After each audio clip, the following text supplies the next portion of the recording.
want to change pages. Despite our best efforts at practicing this before logging on. Go on, Warren, look at that. Would you mind flicking it on a page, please, Warren? Thank you. Thank you. So yeah, the main bits for you as employers. Then have a look at, okay, who are the employees that can now come back in. A very quick look at the figures because it's much simplified from where it was. I think actions post furlough, as we've had before, and obviously very strongly Kate's area.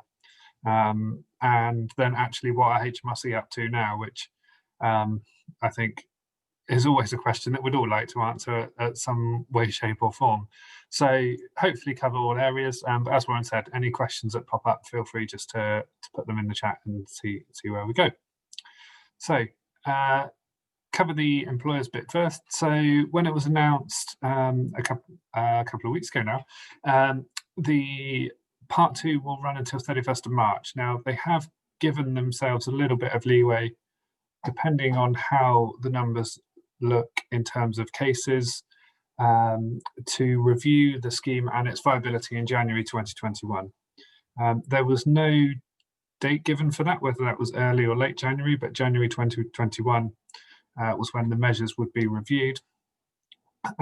So on one hand, you kind of know what you've got until 31st of March if things don't get any better. But if things do get better, then there is that option for some of this support to be withdrawn in January 21. And if things are getting better, then hopefully people are coming back to work a bit more and the support should be less needed. So just bear that one in mind. The big difference, I think, this time around versus the furlough scheme that we saw from the summer is that, well, you've still got the fact that there's no employer contribution. So those have phased out now for the wages that the employee doesn't work. So we're back to the full 80%, where in the past couple of months it's been kind of 60%, 70% kind of tapering off. But the big change now is that employers have to cover the NIC and the employer pension, even for the hours that the employee is not working. So there is an extra cost in there. And the revenue guidance on that, on the revenue website, isn't so clear on that point, that it doesn't make it that clear. But on the Treasury website and their fact sheet that they brought out on the day, they explicitly state that that is the case. So I think that's just something to watch out for, and that is a difference to last time.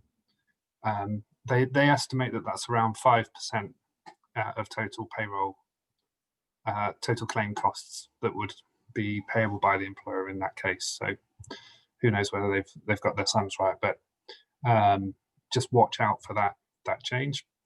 Procedurally, the other change is that the timescales have changed a lot. So you now get 14 days to make the claim from the previous month before. So before on furlough part 1, I guess, that timescale was quite lengthy. So you've still got the ability to make claims for the old scheme up to 30th November. So there is now a 14-day cutoff period. And just as a reminder, we are on to the flexi furlough scheme that came in. It's kind of the second iteration of the scheme in the summer, where people could do part-time hours on and off rather than all or nothing. And I think that was kind of a widely welcome move and one that was needed. So it's made sense to carry that on. There is also the minimum number of claim days that you still need to make is still 7 days. So a lot of the terms have remained the same, but you do need to just watch out for that employer NIC and pension position and the timing of the claims, because those, if you were running them, for example, on the 19th of the month when you pay your PAYE or something like that, those are now going to be out of time. So you do really need to step up the claims. And if Warren wouldn't mind, thank you. Again, make sure you keep your records of who's working, who's not working. I know it's a message we've banged on about for every one of these that we've looked at, but actually message still stands. There's, especially this time around, this is kind of an extra concession that people weren't expecting, and I think the revenue will be quite harsh in terms of how it's used and who is looking at it. The reminder to keep your records is still there. They are saying 6 years on the various bits of scheme documentation that have come out. So it's interesting. I was on an update course yesterday, technical course, and they were saying that actually the revenue only have 4 years in which to inquire, but they're telling you that it's 6. So we will see what happens there.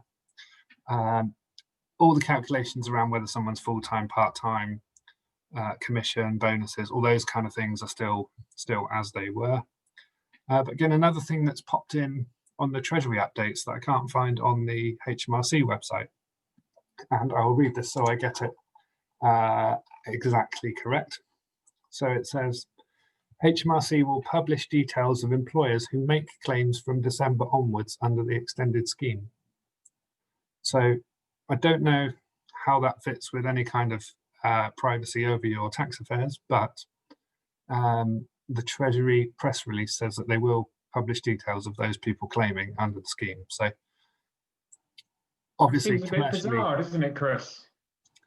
Yeah, it's because they normally reserve that for people who've kind of done something deliberately wrong. So yeah, and kind of a name and shame policy. So I'm not really sure why it's on there. And I can't see it on the revenue website anyway yet, but it was in that Treasury press release on the day when things got announced a week or so ago. So it's obviously commercially, if you need to make the claim, you need to make the claim. So, but I think it's just something to be aware of, that the revenue or the Treasury have put that note out there that might happen. So maybe it's to deter bigger businesses.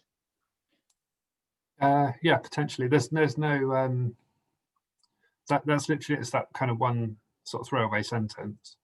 And if it had said they will publish details of people who have kind of defrauded the system or something like that, then fair enough. That's kind of what we normally expect from the revenue to do that. But for just people using the scheme, it will be a really long list, so you'd have to really go and look for somebody on there, I would suggest.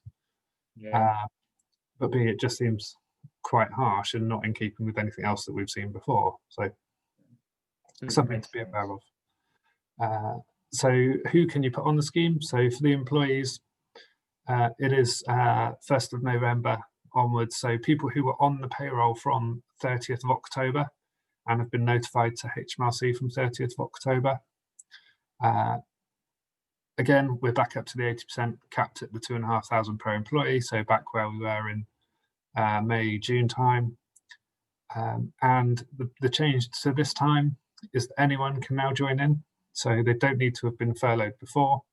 Even as an employee, you don't need to have used the furlough scheme before. So this is open, kind of, it's a new start, open to all. So perhaps a few different possibilities to people who maybe didn't need to before. And also, as an interesting concession, they have said it'd be good to get your view on this, Kate, whether you think this is really a viable thing or not. That employees who you have made redundant or stopped working before, I think that should say before 23rd of September, sorry, after 23rd of September, but were still employed before, can be re-employed, and you can make a claim. So you can bring people back onto your payroll if they left after the 23rd of September. And I haven't seen anything which says their job needs to be viable or you intend to keep them on or anything like that. Yeah, I mean, I'm not sure how widely used that will be. Can you hear me okay? Yep. Yeah, I'm not sure how widely used that will be, because I think it'll create problems the other end, particularly as we've got this potential review of whether you can do notice period and furlough at the same time as of next year. So I think if you were in a situation where you wanted to keep somebody on, because I think what it says is that they need to have been made redundant after the 23rd, but they've obviously got to be on the payroll, but somewhere between March and the 23rd. But I think you'd have to be really careful about what you were going to do the other end and how easy it would be to be able to move that employee on in the future. It is an option that's there, but I'm not sure how widely used. I haven't heard, actually I've had one client that's going to do it for somebody, but a lot of people are saying actually we've had to make those decisions because we know it's right for the long term, and actually we can't go back on that. Yeah, because I think that was the worry first time around, wasn't it? That if you did bring people back on then just put them on furlough, how did you actually get them out the door at the other end if you genuinely didn't need them anymore? Yeah, I just think you have to be careful. I think if you're going to do the other side of this, we should do the right thing. And I suppose if that's something that's open to us and we can use it, and it potentially stops somebody being in extreme hardship, then it's something maybe to consider. But I just think we've really got to be really careful about it. I think the other thing to watch out for, I don't know if you've noted this, Chris, is about if you are going to be doing that, you need to get on with it, because to be able to retrospectively furlough somebody from the 1st of November, I think you have to have done it by tomorrow, the 13th. Yeah, there's not much time. Yeah. So we can choose to furlough and agree to furlough somebody from the 1st of November, but we have to have that agreement in place by tomorrow, by the 13th. Thanks, Kate. And just a reminder of the table of the costs involved, really. So September, October, you can see the government contribution coming down, and now we're back up to the 80%. I've kind of cut it off at December because who knows what's going to happen after that. And now we have the employer contribution top-up costs coming in November and December. So just kind of illustrates that, really. And actually, yeah, the employer contribution to the wages, if you were doing furlough in October versus furlough in November, could be as much as £625 a person per month. So a tangible difference, I think. Okay.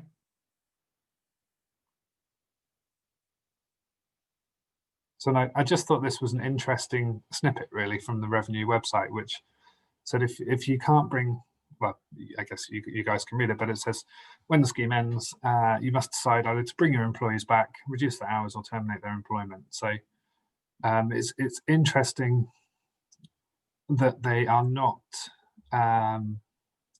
differentiating around whether this is a viable role anymore. So when the job support scheme was announced, that was going to be in place from November, there was a lot of talk about things being viable, and also there was the job retention bonus, where if you'd kept somebody on after furlough, you'd get £1,000 bonus at the end of January.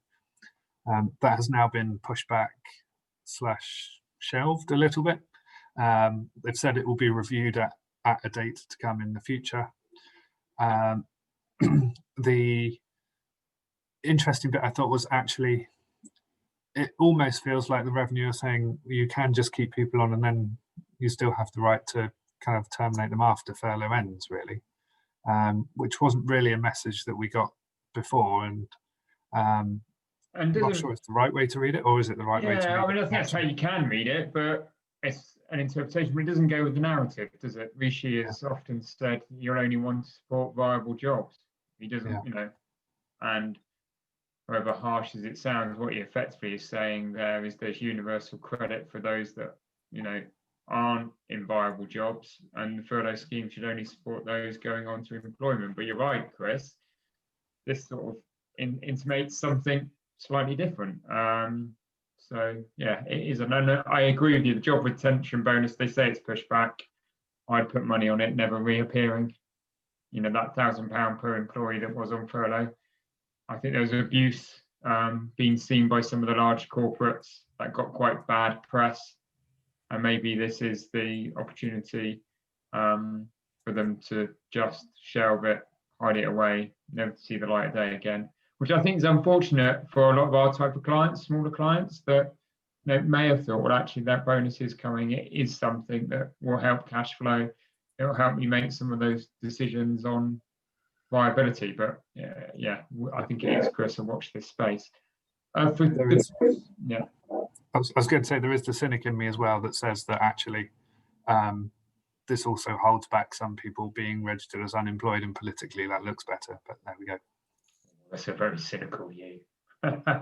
We do have a question actually on the previous slide that's just popped up. So can I ask you both it? Is the ability to re-furlough those made redundant applicable to employees who may have left voluntarily or retired as well, or is it only formal redundancy? So putting them back on the payroll. The guidance I've seen refers only to redundancy. but I don't, which makes sense, I suppose. Having said that, I think previously, if you were trying to cast my mind back to previously, we did have that situation, didn't we, where we could put people back on. But my opinion, and I don't know what you say about this, Chris, and I'll look as I'm answering it, is that it is just redundancy. I'm pretty sure that that's the only reason for leaving that has been used. Yeah, I must confess I haven't seen anything different to it being used in the redundancy. My interpretation and what I have seen and read is that concession is only for redundancy. Oh, here we go. If you've made your employees redundant, yeah, I mean, it's quite clear there, I think, that it is just for redundancy. And actually, there's another question on the panelist bit as well that I may have just confused you all about. The retrospective furlough thing is only about now putting somebody on furlough from the 1st of November, because obviously going forward, you would just agree and put them on furlough. We don't have to have put everybody on furlough by the 13th. Just if we decided now, actually, they should have been on the furlough scheme from the 1st, then we could do that if, of course, they hadn't been working. Brilliant. Thank you for the clarity, Kate. Should we go back to the slides, and then there's a few more questions coming up, so please do keep adding your questions. We'll deal with them as we go at the end. But yes, Chris, back to you. Yep. I think make sure, well, the Revenue have published guidance on actually making sure that if you have any corrections to file, they should be done by 30th of November. I think if you don't do them by that point, if the Revenue do come and look at records, then they'll take quite a dim view of compliance, really.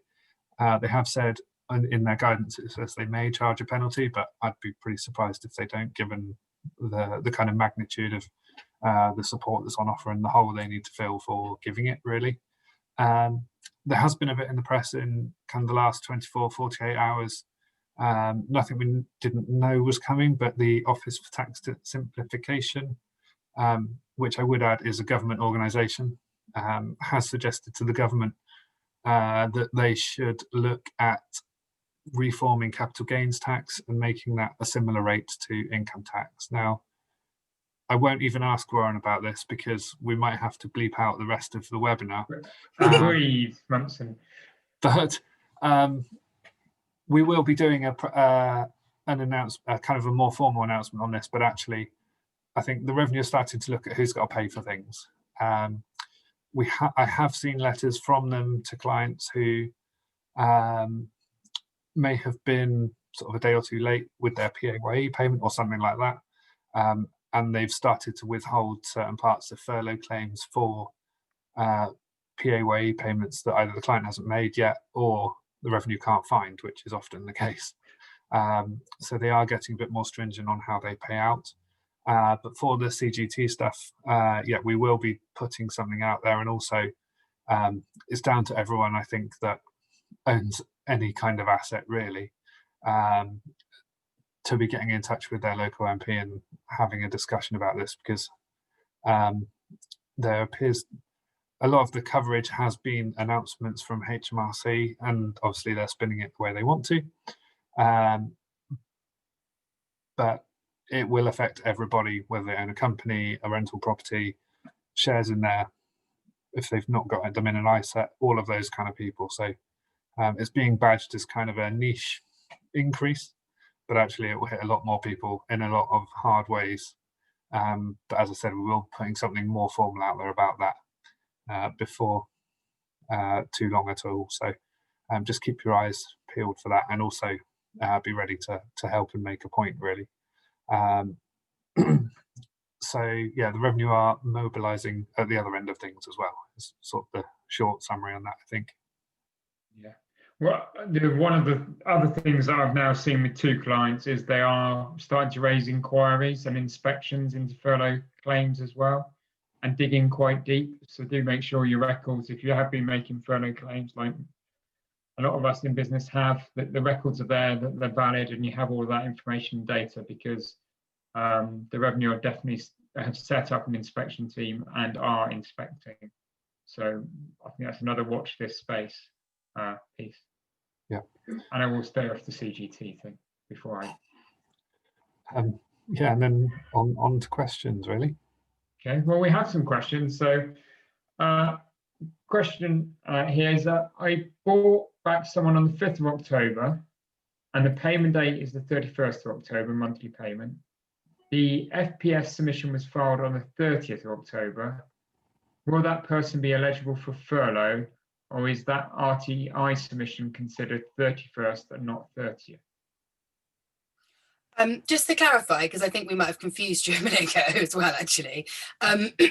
With somebody that's, I assume from the wording of the question, when you say you brought somebody back, that they were employed by you as of the 23rd of September.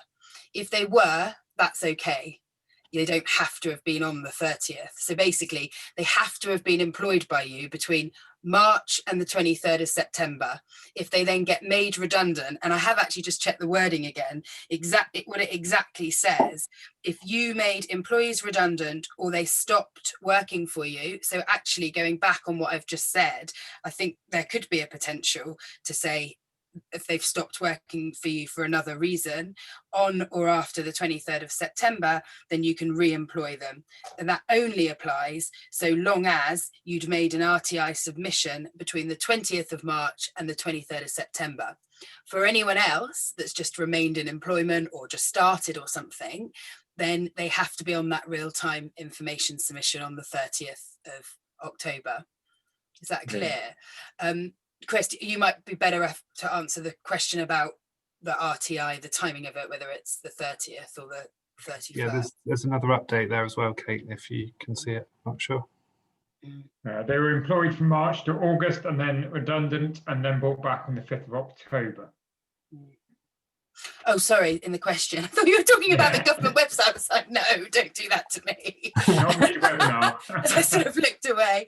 They were employed, yeah. Okay, so you've got to, okay, so you can't use the thing that Martin Lewis has been going on about, the 23rd of September thing with that person, can you?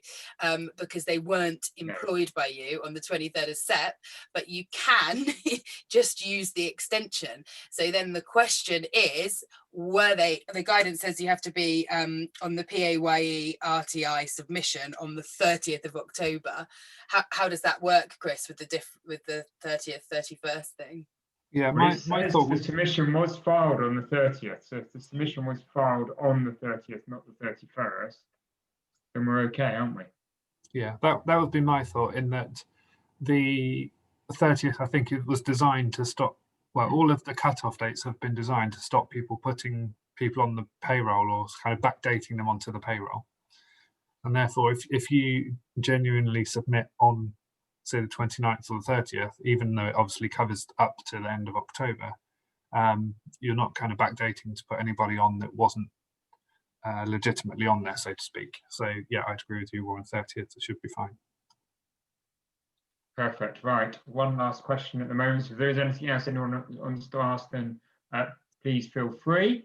In the chat, if we provided letters to staff previously on flexi furlough, do we need to update staff with new letters for extension, or will furlough calendar schedules communicated to staff be sufficient as government will review scheme in January 2021? I think UK, really. Yeah, I think the answer to the question is, it's clear that we just have to make sure that you've got a written agreement, correspondence, and by written agreement I don't mean the employee necessarily has to have signed anything, but you just have to have that correspondence in place that says we've agreed this and the letter. If you'd already covered up to a certain date, then you don't need to redo it, in my opinion, because you've done it. If, however, your letter was only live up to the end of October, then I think you do need to do it again, because you just need to make sure you've got something live in place. To be honest, if ever in any doubt, just do it again. The key to this with all of it is to communicate with the employees. So it's a good excuse to communicate with them, if nothing else. And it's surely better. as Chris and Warren, I'm sure, will agree, the way this could be investigated is going to be to look at the paperwork. So it's better to be overcautious, I would have thought, than just for the sake of an extra letter. And if you haven't done a letter for quite a while, I probably would just update it. Because also, as we know more about the scheme and more comes out, maybe those letters are updated for things like holiday, that kind of thing. So I don't think you have to do a new letter because of the extension, but I think you do just need to make sure that whatever you've got in place covers what you're actually doing at the moment. Brilliant. Thank you, Kate. And this is a question that's around this not being able to use furlough to cover the notice period. Is there a cut-off date of the 30th of November to issue notice of redundancy in order to claim furlough whilst on notice? Apparently, any notice of redundancy issued from the 1st of December will not allow the employer to claim furlough whilst on notice. Yeah, so we up to date, well, up until yesterday, that was it the 10th yesterday, we have always been quite clear that we can have an employee on furlough, so we're claiming the furlough grant and they can be on notice at the same time. We just have to top them up to full pay. So that has been really useful, I would say, for a lot of people. Quite strange, I think, for a lot of us to accept that we're able to have them on notice and furlough at the same time, but we have been able to do that. You've just had to top up to full pay. So only on the 10th did they say, the government say, that actually they're going to review this. But all they've said is that they're going to review it for December and we'll know by the end of November. So it's not concrete yet that that's what's going to happen. It does, I suppose it sort of makes sense to me, and I was a bit surprised previously that we were able to do furlough and notice. Obviously it's been a great help, like I say, so a relief, but I was a bit surprised because as the employer you're always in for that notice period. It's a bit like it's a payment that the employees are entitled to. So I was surprised about it before. So you might be right, and you might be right that we're not allowed to claim notice and furlough at the same time. So we're not allowed to claim furlough for notice period from the start of December. So if you have people, if that makes a real difference to you, then probably you want to start thinking about notice, I'm afraid. So obviously you're only able to claim the 80%, and actually notice is usually a week for each year employed, up to a maximum of 12 weeks or whatever's in the contract. So even if you are in that situation, you might not be able to claim the full notice anyway. So I think we all need to keep our eye out on this. As to what's going to happen, and there's a possibility in the future we won't be able to have people on furlough claiming for furlough whilst they're on notice. Just to say it, I always say it, to be really clear, you obviously can't claim anything for the statutory redundancy payment, which is separate to the notice pay. And with holiday as well, it may be worth just sort of reminding everyone of that point. We can have people on holiday and on furlough at the same time. We just have to top back up to full pay for that holiday. And actually, so I had an interesting question earlier today about Christmas close downs. So a lot of people shut for maybe a period over Christmas, and during that time the staff take holiday. So I had a question about whether or not you could furlough your staff just for that Christmas shutdown, and my opinion is no. The guidance makes it quite clear that you can't just furlough people just for the purpose of holiday. If they're already furloughed and they just so happen to take some holiday, that's okay. But in a situation, for example, that you've never used the furlough scheme and then you just use it for the 2-week Christmas shutdown to cover their holiday, I don't think that would be okay. Charles.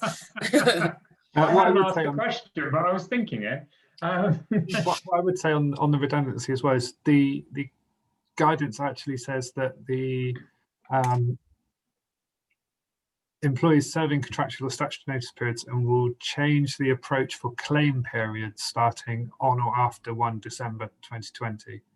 So it's not, I'm not sure the actual issuing of the notice of redundancy makes that much difference, and perhaps Kate will tell me if I'm wrong, but I'm not sure the actual timing of the redundancy notice makes that much difference. It's actually that the basis on which you are able to claim after 1st of December appears to change. So if their notice runs through December, I think you just won't be able to claim the December element. Yeah, exactly. I think there's a risk of that. There definitely is a risk. So if you did want to serve notice, you might want to do it now. Okay. Previously, you stated minimum of 7 days claim. Is this by employee, as there is more than just 1 day per week per month claim? Yeah, so it's essentially the 7 days thing just needs to be that your claim actually covers you looking at your payroll for more than a week. So Do you want to give us an example, Chris?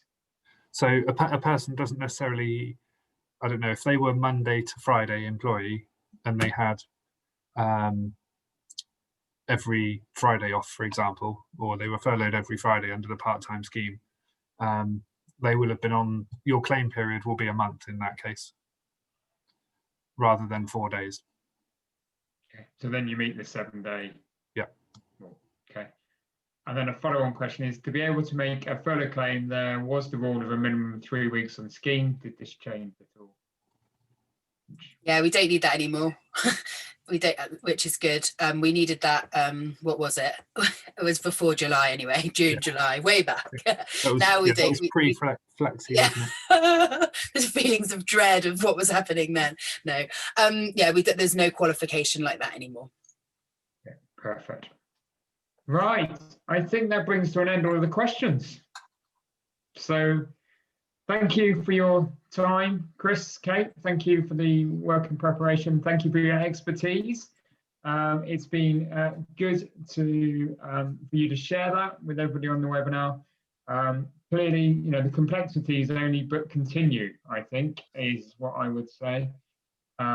This Furlough 2.0 in some ways has some more greater complexities than previously, but everything is a variant on the past.